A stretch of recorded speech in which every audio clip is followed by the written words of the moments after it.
You're listening to Mortgage Lending Mastery.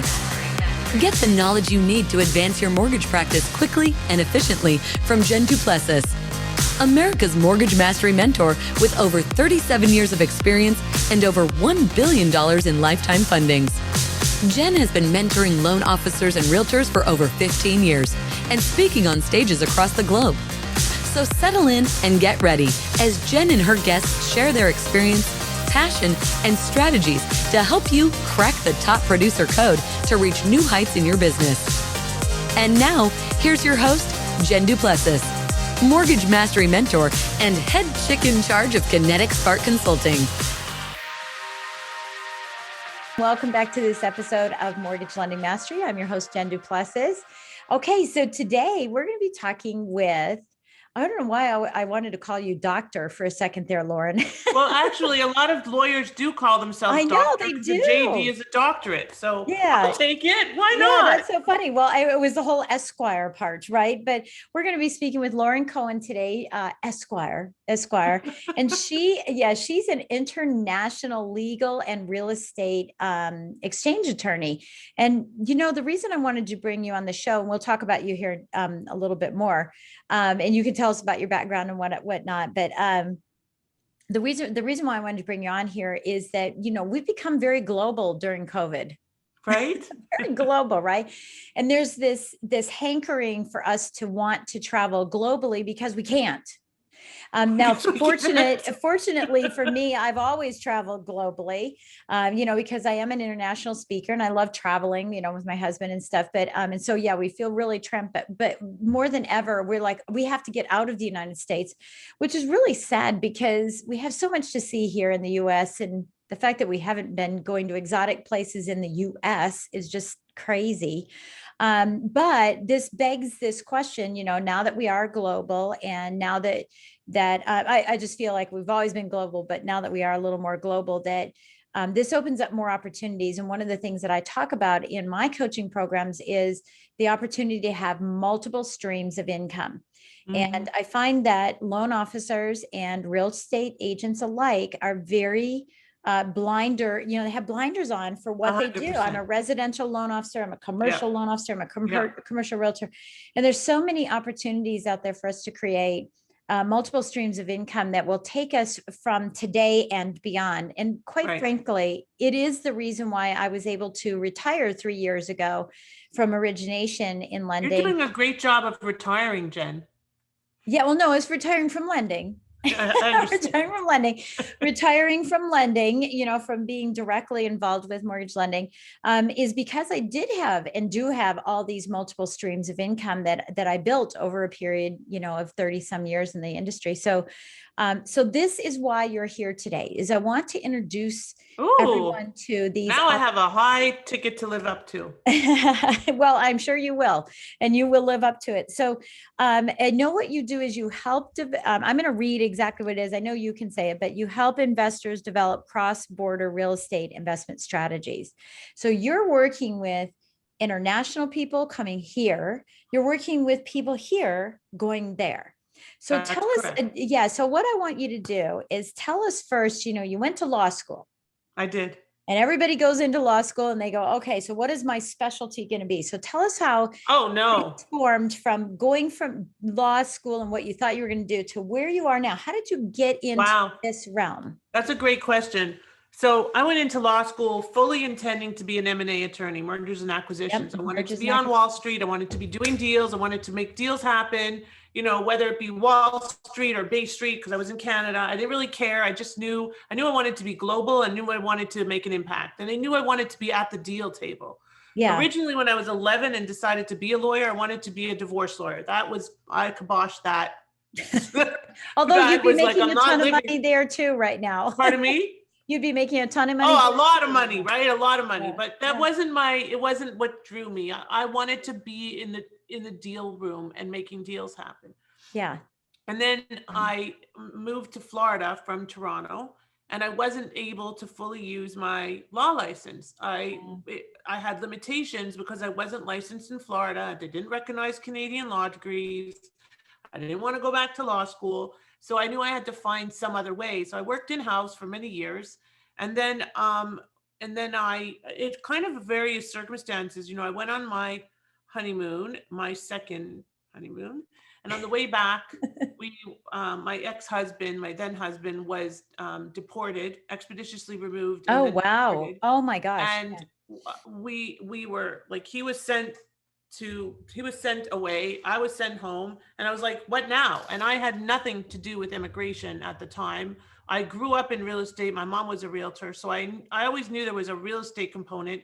And Right. and anyway, to make a long story short, we after that trip, and then fighting to try to get him in the country, and that's a whole other story that we will save for another time. But after that all happened, I knew that I had a pull to do something in the immigration world. And then I ended up getting my own green card, then becoming a citizen. And in the process of that, decided I'm getting my real estate license because I'm a great referrer. Like you, I'm a great connector.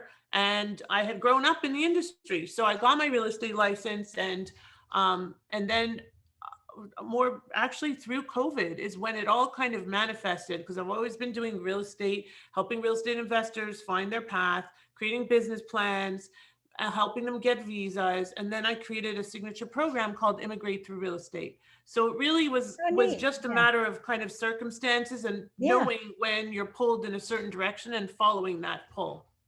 Yeah, I think that's really cool. I love immigrate through real estate. How cool is that?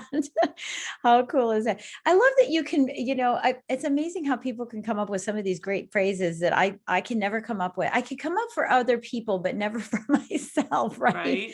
It's funny. I had someone on my other podcast who is he's from the UK, so he has that beautiful accent, right?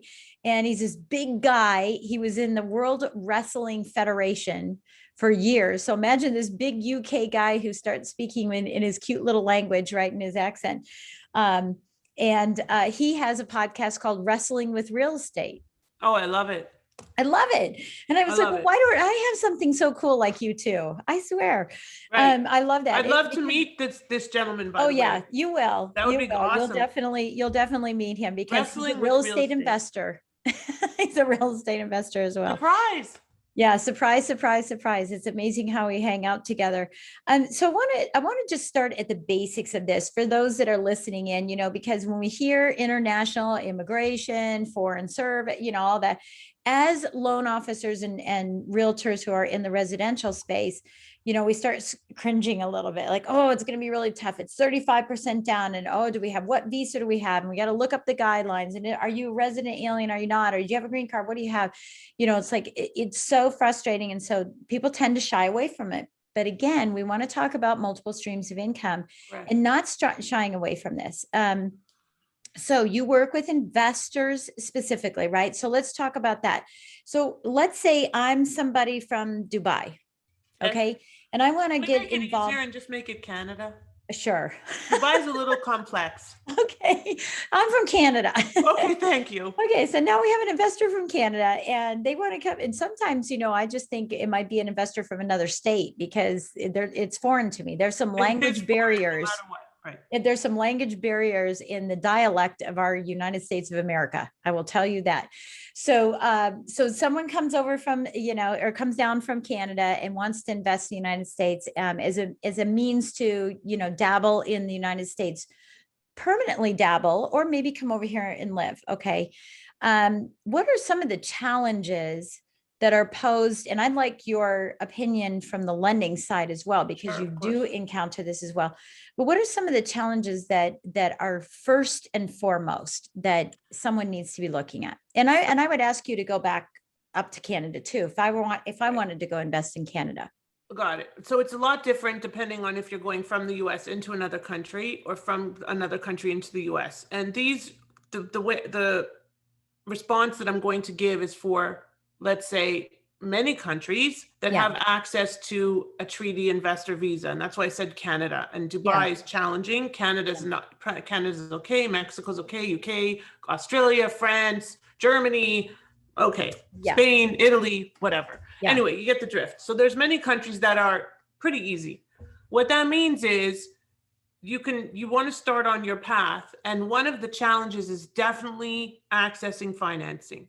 accessing mortgages, because if you are a foreign national, it's either a non-conforming loan, or you have to find other strategies, or you have to pay a huge, a huge percentage, much higher than the percentages that we're dealing with. And it makes it a little less, or a lot less appealing. And every single day I'm asked that question. Then we have the issue of, well, on what basis are you getting that financing? Are you investing personally? Are you investing through an entity? How does that entity structure look? And you have to make sure that however you're doing the investment also doesn't compromise your tax status in your home country. Now, this is going to be a little different if your plan is to stay in Canada, Mexico, Spain, Italy, right? And you're a true investor. Pardon me. Right, exactly. And you're just staying in, you're not using it as a path to immigrate through real estate, versus I want to immigrate eventually. Okay, I have somebody texting me madly on Facebook right now. They don't have enough capital, but they want to build a portfolio that will enable them to access sufficient capital to immigrate through real estate. That's a different model, because you're going to be looking at financing differently. You want to make sure that you don't overfinance yourself, and you're going to have different tax perspectives as well. So you have to make sure that you set up your entity structure with that in mind. So what's super important, no matter who you are or what your plan is to have a strategy. And that strategy is a short-term strategy as well as a long-term strategy. Right. Both sets of goals have to be encompassed in that strategy, or the strategy is going to fail, because it's not going to meet or satisfy your needs. It might satisfy them for the short term, but then what happens here when you decide, oh, I want to immigrate after all? And by the way, immigrate through real estate does not necessarily mean that you have to move. Right. And this is really interesting. And you kind of mentioned it, Jen, because a lot of people don't realize that there are huge benefits, to getting a visa to run your business or run your real estate investment portfolio in the US, whether you ever want to move or not. It gives you flexibility and options and access to a social security number, which we all know dictates our lives, right? Right. Yeah. Well, and, I mean, the extent of, and I have done foreign national, financing and all that stuff, because it does find its way into investor lending, which is what I did, non-owner occupied and lending. So I definitely had the opportunity to work with, actually, I worked with someone who was transferring money. She was a money transferring person, right? Which I should probably introduce you to. But yeah, she does. And I'm trying to think what it's called. But anyway, where she transfers the money and how currency exchange, the foreign exchange piece of that. And she also happens to be a real estate agent. And, so she kind of worked on that perspective of that, or spectrum of it. And, but when most people think about buying overseas, it immediately takes us to an HGTV show, right? And where we're buying overseas, and you're watching, and say, oh, which one are they going to pick? Number 1, 2, or 3, right? As they're going through there.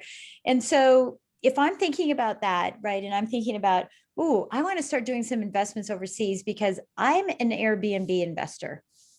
It's one of the 3 things that I do in investing is invest in Airbnbs.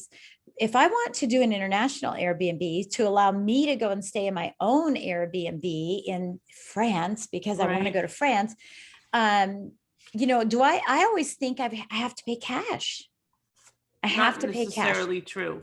So walk us through something like that, because loan officers and real estate agents have been banking cash during COVID, and now they've got this extra cash, and we want to keep it fluid. That's the problem with most people is I don't mind saving. I love saving, but we want to keep it fluid. Right. And we do not want to buy a $35,000 watch. Let me just say, please. You want to buy a $35,000 property, maybe. Let's buy that. I just bought a $21,000 property with cash, right? Exactly. And it's cash flowing $500 a month. Right. So, yeah, it's silly stuff. But anyway, so walk us through that and say, okay, so I've got a little extra cash. Where can I invest, and what would be some of the things I'd have to start doing? Sure. So first of all, if you're in the US, you can probably get access to funding to invest outside of the US just by virtue of your access to maybe a line of credit or a HELOC or some other option that Yeah, could to bring pay you cash. access to cash and capital in the US to invest overseas. But the other thing that is possible, just like for foreigners that are coming into the US and need to access capital, is there is capital in other countries, but you have to work with the right team. And I say team, but it's the team leader that really is the key. Yeah. So at the end of the day, I like last night I did a joint webinar presentation with my asset protection partner, let's Right. call him.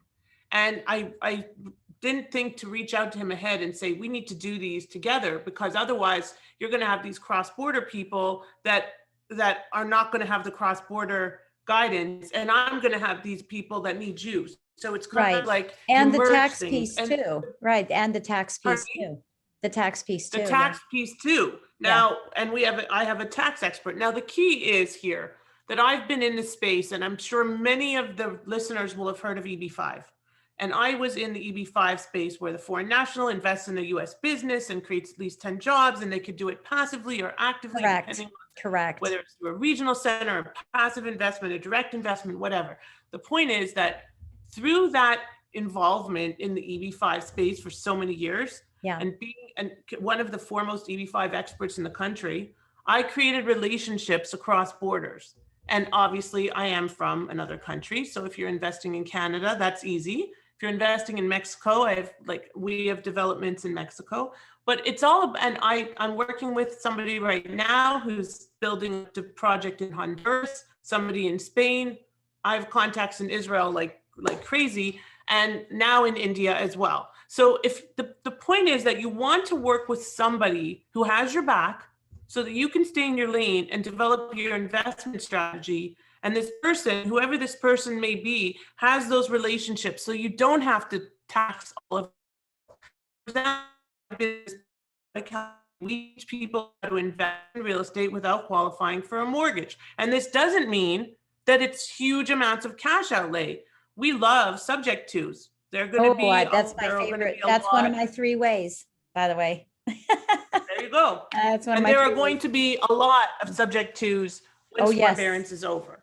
Yes. Okay. So granted, I thought it would happen by now, but that's because originally the forbearance period was supposed to be, right. It keeps being extended. So the point is that it's all about, a lot of people say to me, well, you're a lawyer. What are you delivering to me? Like, what's my deliverable? Because everybody's now used to getting like a white paper. And granted, I'm going to give all of you a gift, real estate investing across borders, but it's like, what are you delivering? Because at the end of the day, people want something tangible. I'm like, I'm delivering you my experience. I'm delivering you my knowledge. And that professional knowledge, you can't match it. It's not something that you can just go and buy on the internet. It's something that comes from years and years of work, too many years of working with people that don't understand what they don't understand and don't know what they don't know. And it's hitting, until you hit those walls, you're not going to know. But trust me, you're going to hit them, and you don't want to. And when you're going into another country, it's just as important to make sure your structure in the US is perfect and seamless, because otherwise you're going to pay the IRS all the money that you make in that other country. Yeah. So you've got to invest with people that understand both sides, whether it's Mumbai or Dubai or London or Toronto or Mexico City. I don't care. Yeah. Yeah. So how has COVID affected cross-border investing these days? That's a great question, Jen. So in the beginning, a year ago, I had every deal that I was about to literally to break through. Right after the marketer's cruise, I had 6 relatively significant contracts that were signed. Every one of them disappeared because they weren't able, everybody was in a panic, global pandemic. What am I going to do? How do I invest? I don't want to move to the US now. And through most of 2020, that was what was going on. There was a lot of political unrest, with a lot of, now I'm not saying that the pandemic is over, but at least we have it under control. Yeah. You know, those of us who want to be vaccinated in the US are probably in the process. My mom just found out in Canada that she's getting vaccinated the first week in April, thank God, because she's been like waiting, pretending that she was to her boyfriend's caretaker, and they still wouldn't give it to her. And she's not exactly under 65. So anyway, the point being that global pandemic creates fear, and fear created challenges, and people were like, I don't want to do this. But now everybody, I've never had so many inquiries in my life. Everybody wants to figure out how to not only invest in the US, but also in the US into other countries. Because like you said, and that's what I said to you. desperate. Yeah, that's what I said to you, is that there's this hankering to travel and to have a place to be as well. And I don't know why there's that urge for that, because we have that urge right now. We're saying, it's time that we buy something out of the United States. And maybe because we don't want to be trapped in the United States again. And maybe that's why foreign people are doing the same thing, because they don't want to be trapped in their country again. But if this pandemic were to go on for years and years and years, we'd be trapped there too, but it doesn't matter why it's happening. It's just, for some reason it is definitely, happening. And I think that's critical. So now I know that you are also, both of us, by the way, are EXP realtors, right? We're both are part of EXP real estate. And again, that's another revenue stream, for me in a couple different ways. I do some coaching for EXP, and, there's some great things that are coming out soon here with the EXP as well. So as an EXP real estate agent, so that you bring that knowledge, in the real estate perspective, and not just from an attorney perspective, because we know as loan officers and real estate agents, when attorneys get involved in places they don't have the knowledge on, it's very frustrating, right? So you bring that experience with you.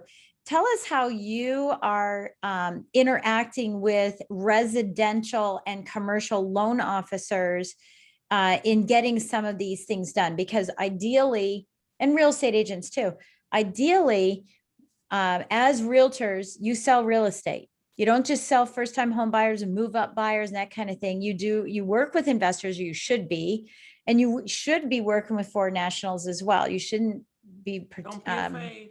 Stopping yourself from doing that. And I feel the same way about residential and commercial loan officers. So what do you find, or what is the hardest part about working with loan officers in the United States when it comes to that phone call that says, hi, I have a foreign national? That they think inside the box. Right. That's definitely the biggest challenge, I think, with anybody, but certainly with realtors and loan officers. Now, part of the reason I joined DXP is because out of the box. Yeah. And it's international. It's international. And I joined about 14 months ago, and we've just announced we're going into my favorite country, Israel and Spain and Colombia. We're already in 13 countries, and we have a global presence. Now, I will tell you, at least twice a week, I get asked some question, like people think, because of my title, that I work for EXP. Like I actually get paid a salary, which I do not. Right. But I'm happy to help. And the truth is that so many realtors and mortgage loan officers could benefit from having a knowledge of how to work with foreign nationals, who to refer them to. Don't be afraid. Don't be afraid, because foreign nationals can be your best friend, and you build a strong relationship and rapport. They're not going to be looking around for somebody who's cutting their commission. And I'm not going to be right. They want somebody that understands what they're doing and that has access to people like me or Jen that can help you to close the deals. Because at the end of the day, that's what it's about. Stay in your lane. Don't focus on, well, what country are you from? I don't know if you qualify for a visa. What visa do you want? Don't worry about that. Worry about figuring out the strategy that works for that person, and then we'll figure out the rest. And the reality is that there are so many opportunities. Now, I was just appointed, I don't even think you know this, but I was appointed as the chair of the International Investment Committee of EXP Realty, nice. EXP Commercial. Of course, that's great. And it's a really amazing opportunity because EXP Commercial is literally at the ground floor. Yeah. Yeah. Okay. It's like EXP Realty was 6 years ago. When I first heard about it, I was like, ugh, what's that? Yeah. Right? I know. What's that? And now I'm like, oh, but anyway, the point is that you've got a ground floor opportunity. EXP Commercial is rolling out as a separate division, completely separate from EXP Realty. The gentleman who heads it up, Jim Wong, he is I've never seen somebody with so much energy. Between him and Michael Valdez, who's the president of EXP Global, like their energy is like this morning, and he's on Pacific time. We just had a call, and he's like, I didn't have my coffee yet. I'm thinking, oh my God, he didn't have his coffee yet. Yeah. Pardon me?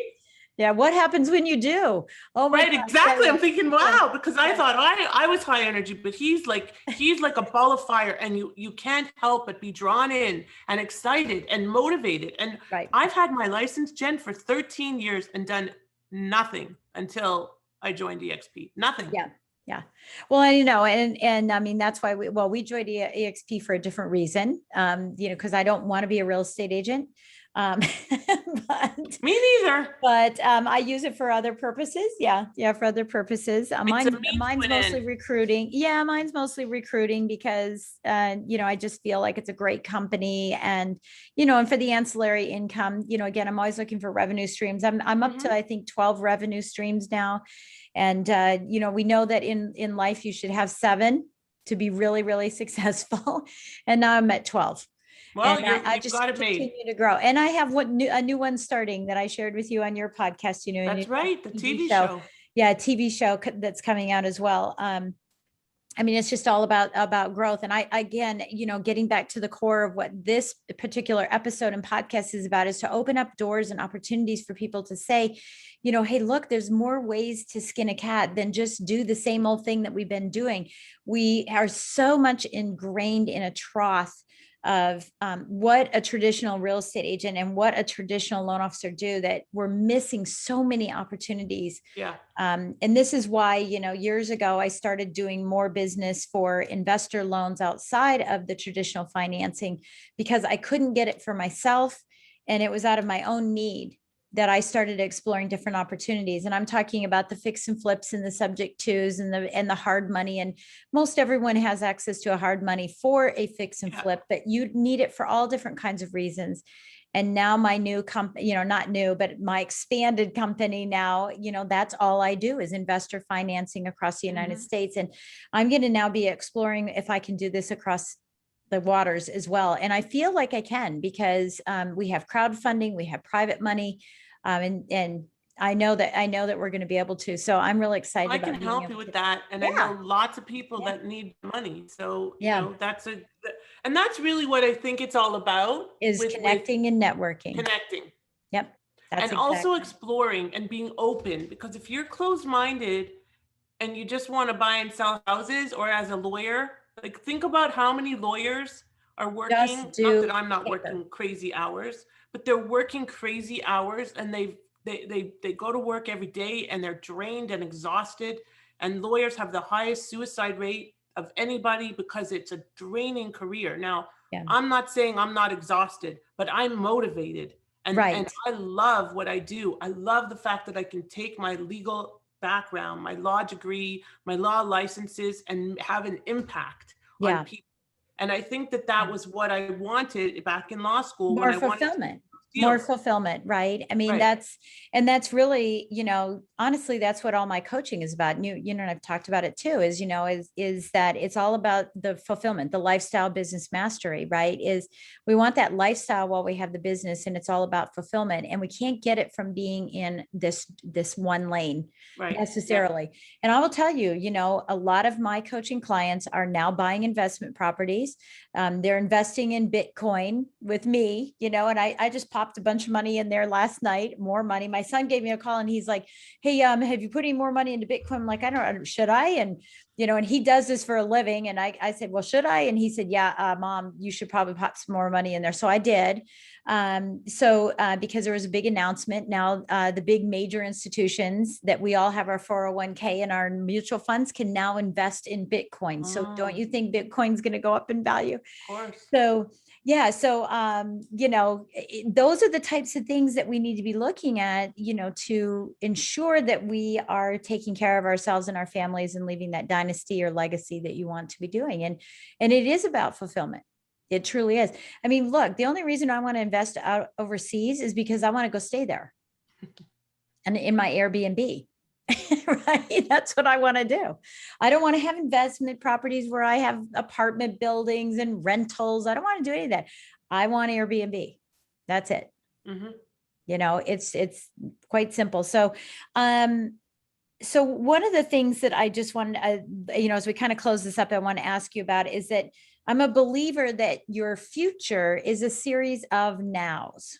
What you're doing today is an example of your future. What does the future look like for you? What are you doing now that's different? You mentioned you're now really digging into the global piece of this, but what's out there for you personally, not professionally with EXP or with your, you know, your law practice, but what's the future look like for you? So I originally came up with the idea of building my business when I was, before I had my son, when I was actually leaving my husband at the time in Israel, when I said, that's it, I'm done, the one that got deported. And it was not because of that. Yeah. And I was leaving and I was trying to think of what I wanted to do. And, Yeah. you know, in Israel at the departures lounge, there's like there's a big, like a big ramp. And I was walking down the ramp and there's a big window up above and you're walking. What do I want to do? I said, I want to be able to be global. I want to be able to live where I want. Obviously, again, before I had a child, I want to be able to be in Toronto, my hometown, be in Israel, my homeland, be in Florida, where my home is, or be wherever I want it to be at any given time, which is why my tagline is invest, live, work, and play across borders, which, by the way, happened on the Marketers Cruise, that tagline, just saying. Oh, nice. Yeah. So it was, and I could give credit, it was Jeanette Anderson who helped me come up with it. So that's beautiful. Another Canadian. Anyway, the point is, my goal personally is to be in Israel. I say that, I'm open about it. I would love to be living there. I don't know if that's going to happen before my son goes to college. I don't want him to have to be in the army unless he chooses to, but I want that truly mobile lifestyle like our friend Mike Wolf has, where I can be where I want to be when I want to be there. Yeah. And I'll have, you know, a main home, but I really love that model. And I've done it before. I've summered in Israel before. I don't know what this summer looks like. We're kind of just playing it by ear. But being there for 6 or 8 weeks, it just brings me home. It brings my spirituality home. And that's where it resonates with me. And the fact that EXP just added Israel, just the other day, I'm like, okay, it's happening. It's happening. You're manifesting it. It's happening. It's definitely going to happen for you. There's no question about it. You know, do you know Drew Berman? No. No. Well, you know, Frank, it's not Frank, Paul Fink, right? Yeah, of course. Okay. So Paul's my coach.